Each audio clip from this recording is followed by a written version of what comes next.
নমস্কার বন্ধুরা, আমি সুস্মিতা বাংলা ক্যানভাস চ্যানেলে সকলকে স্বাগত জানাচ্ছি। আজ শেয়ার করছি মশালা বেগুন বা মশলা বেগুন কারি। খেতে ভীষণই সুস্বাদু হয়, এত টেস্টি হয় যে অল্প তরকারি দিয়ে অনেকটা ভাত কিন্তু খাওয়া যায়। রুটির সাথেও কিন্তু লাগে অনবদ্য। এটা বানাতে কিন্তু ভীষণই অল্প সময় লাগে, খেতে কিন্তু দারুণ হয়। প্রথমে বেগুনটা কেটে নিচ্ছি এইভাবে, আর দেখুন ভিতরে কীরকম পোকা ধরেছে। পোকাগুলোকে বাদ দিয়ে দেব। বেগুন তো সুন্দর দেখেই কেনা হয়, যাতে পরিষ্কার পরিচ্ছন্ন একটা বেগুন নিয়েছি। কাটার পরেই বোঝা যায় যে বেগুনে পোকা আছে কি না, তো ওই কাটা অংশটা ফেলে দেব। যে কোনো দিন রাতের ডিনারে রুটির সাথে এটা বানিয়ে নিতে পারেন, খেতে হবে দারুণ। এই জন্য বানানোর জন্য প্রথমে কড়াইতে আমি তেল দিয়ে দিয়েছি। তেলটা গরম হতে রসুন, টমেটো আর পেঁয়াজ ভেজে নিচ্ছি একদম লো টু মিডিয়াম ফ্লেমে। এই রান্নাটা এতটাই টেস্টি হয় যে একবার করবে তার মনে হবে কালকে আবার করি। ফুলকপি, বাঁধাকপি, বেগুন এগুলো খেয়ে খেয়ে তো মুখটা পচেই গেছে, তাই একটুখানি অন্যরকম করে রান্না করার চেষ্টা করছি। পেঁয়াজ, টমেটো, রসুনটাকে খুব ভালো করে ভেজে নিয়ে তুলে নিয়েছি একটা পাত্রে। এবার সেম তেলেই ভেজে নিচ্ছি কিছুটা পরিমাণে ক্যাপসিকামটাও ভেজে নিয়েছি লো টু মিডিয়াম ফ্লেমে।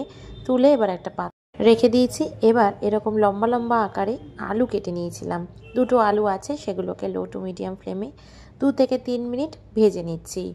আলুটা ভাজা হয়ে গেছে, পাত্রে তুলে নেওয়ার পরে সেম তেলে এবার আমি ভেজে নিচ্ছি ডুমো ডুমো করে কেটে নেওয়া বেগুনগুলোকে ভালো করে ধুয়ে নিয়েছিলাম, আর এরকম লম্বা লম্বা ডুমো ডুমো করে কেটে এগুলোকেও 2 থেকে 3 মিনিট ভেজে নিতে হবে।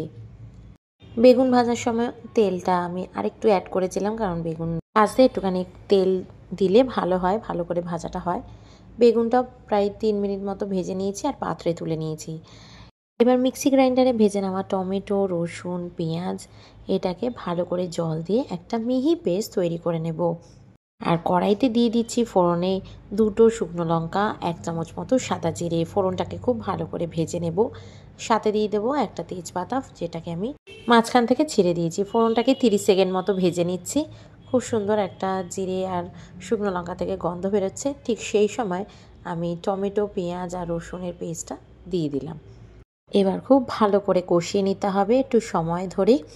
এদিকে মশলাটাকে কিন্তু আমি ভালো করেই মিডিয়াম ফ্লেমে কষিয়ে নিচ্ছি, আর সাথে এখানে কিছু মশলা নিয়ে নিচ্ছি। দিয়ে দিলাম 1 চামচ মতো হলুদ গুঁড়ো, 1 চামচ মতো ধনে গুঁড়ো আর 1 চামচ মতো জিরে গুঁড়ো ব্যবহার করছি। সাথে দিয়ে দিচ্ছি 1 চামচ মতো কাশ্মীরি লঙ্কার গুঁড়ো, যেটা সম্পূর্ণ কালারের জন্য।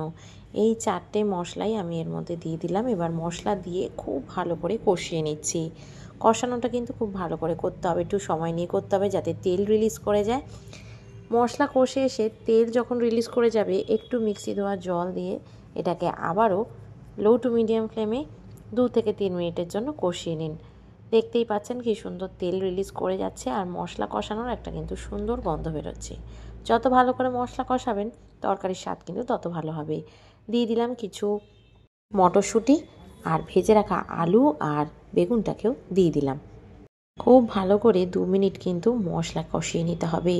মশলা কষানো হয়ে গেলে স্বাদ মতো নুন দিয়ে আবারও নাড়িয়ে চাড়িয়ে এটাকে ঢাকা দিয়ে নরম হতে দিতে হবে, যাতে আলু বেগুন একদম ভিতর থেকে নরম হয়ে যায়। আর সামান্য পরিমাণে মিক্সি ধোয়া জল দিয়ে সমস্তটাকে এইভাবে মিশিয়ে দিয়ে আবারও ঢাকা দিয়ে দেব। ঢাকা দিয়ে দিয়ে রান্না করলে ভিতর থেকেই দেখবেন একদম নরম হয়ে গেছে, আর বেশি জল প্রয়োজন কিন্তু এই রান্নায় একদমই পড়ে না। ঢাকাটা তুলে নিচ্ছি, দেখছি আলু বেগুন কিন্তু একদম ভিতর থেকে নরম হয়ে গেছে। এবার ভেজে নেওয়া ক্যাপসিকামটাও কিন্তু দিয়ে দিলাম। খুব ভালো করে সমস্তটা মিশিয়ে নিয়েছি। আবারও ঢাকা দিয়ে 2 মিনিটের জন্য রান্না করছি। দেখছেন কতটা তেল বেরিয়েছে, একদম লাল হয়ে গেছে গ্রেভির রঙটা। আলুও নরম হয়ে গেছে, বেগুনও একদম গলে গলে গেছে, আর কিছুই নেই, সবই গলা গলা প্রায়। এবার পরিমাণ মতো চিনি দিয়ে দিলাম স্বাদের জন্য। চিনিটা গলা অবধি ওয়েট করব, তারপরেই কিন্তু আমাদের এই টেস্টি রেসিপি তৈরি হয়ে যাবে। দেখুন কি সুন্দর মাখো মাখো হয়েছে ব্যাপারটা। ব্যাস, আমাদের মশালা বেগুন একদম রেডি। আশা করি আমার ভিডিওটা আপনাদের খুব ভালো লেগেছে।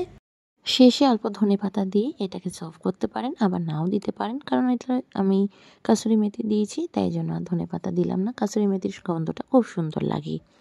এবার ঢাকা দিয়ে 3 মিনিট একটু স্ট্যান্ডিং টাইমে রেখে গরম গরম তরকারিটা সার্ভ করছি একদম হাতে মাখা রুটি দিয়ে।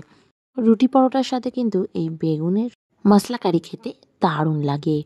আমার আজকের এই রেসিপি আপনাদের কাছে কেমন লাগলো অবশ্যই কিন্তু জানাতে কমেন্টসে ভুলবেন না। ভালো লাগলে লাইক করবেন, চ্যানেলে নতুন হলে সাবস্ক্রাইব করার অনুরোধ রইল। পাশে থাকা বেল আইকনটা অবশ্যই প্রেস করবেন নতুন ভিডিওর আপডেটসের জন্য। আপনারা খুব ভালো থাকবেন, সুস্থ থাকবেন, সাবধানে থাকবেন। আবার দেখা হবে আপনাদের সাথে নতুন ব্লগে। টাটা।